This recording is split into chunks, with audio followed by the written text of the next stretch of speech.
Welcome to omega India TV news.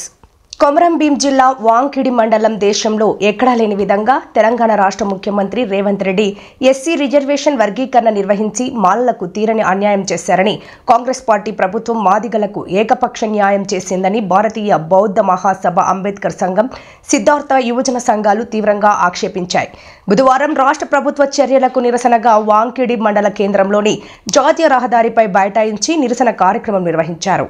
ఈ సందర్భంగా పలువురు దళిత సంఘాల నాయకులు మాట్లాడుతూ బీజేపీ పార్టీకి ఓటు వేసి గెలిపించిన వారికి కాంగ్రెస్ పార్టీ అధినాయకత్వం బత్తాసు పలుకుతుందని, అదే కాంగ్రెస్ పార్టీకి ఓట్లు వేసి రాష్ట్రంలో అధికారంలోకి రావడం కోసం కృషి చేసిన మాలలకు మాత్రం తీవ్ర అన్యాయం చేసిందని ఆరోపించారు.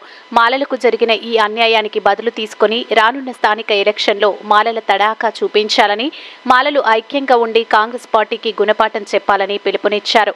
మాలలకు న్యాయం జరిగే వరకు పోరాటం కొనసాగిస్తామని, రాజ్యాంగబద్ధంగా రిజర్వేషన్ల వర్గీకరణ నిర్వహిస్తే తమకు ఎలాంటి అభ్యంతరం లేదని, ఎస్సీ వర్గీకరణ కమిషన్ మాదిగల పక్షపాతంగా వ్యవహరించిందని, నిష్పక్షపాతంగా విచారణ జరపలేదని ఈ సందర్భంగా వారు ఆరోపించారు. రాష్ట్రంలో దాదాపు 35 నుంచి 50 లక్షల మాలల ఓటు ఏకపక్షంగా కాంగ్రెస్ పార్టీకి వేసినా ఆ పార్టీ తరపున మాలలకు ఒరిగింది ఏం లేదని, పైగా ఆ పార్టీ తీరని అన్యాయం చేసిందని వారు ఆరోపించారు. ఈ కార్యక్రమంలో భారతీయ బౌద్ధ మహాసభ జిల్లా అధ్యక్షులు అశోక్ మహాల్కర్, డాక్టర్ బిఆర్ అంబేద్కర్ సంఘం మండల ప్రధాన కార్యదర్శి దుర్గం సునీల్, ఉపాధ్యక్షులు దుర్గం హంసరాజ్, సమాజ అధ్యక్షులు మహాత్మా రాజేంద్ర ప్రసాద్, బౌద్ధ పాసక్ పాండూజీ జాడే, అంబేద్కర్ సంఘం నాయకులు దుర్గం పెంటు, రోషన్ ఉప్రే, అరుణ్ మహల్కర్, రాంతేంకే, ప్రతాప్, రమేష్, మనోజ్, దుర్గం, దీపక్, కార్తిక్, నాగ్సేన్, దీపు రత్న, నూతన్, జైపాల్, దుర్గం చింటూ, భావంత్, రాజేశ్వర్, రాకేష్, రామ్దాస్, భీమ్, రాపు,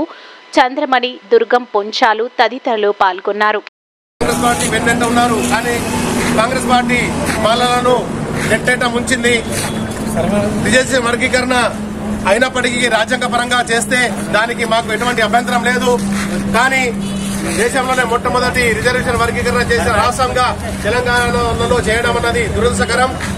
అదేవిధంగా చేసిన రిజర్వేషన్లలో కూడా కమిషన్, అఖ్తర్ అహ్మద్ కమిషన్ అన్నట్టు అతను మన్నేగా పోయి మాదిగలకు న్యాయం చేసే విధంగా, మాలలకు అన్యాయం చేసే విధంగా రిపోర్ట్ ఇవ్వడం జరిగింది.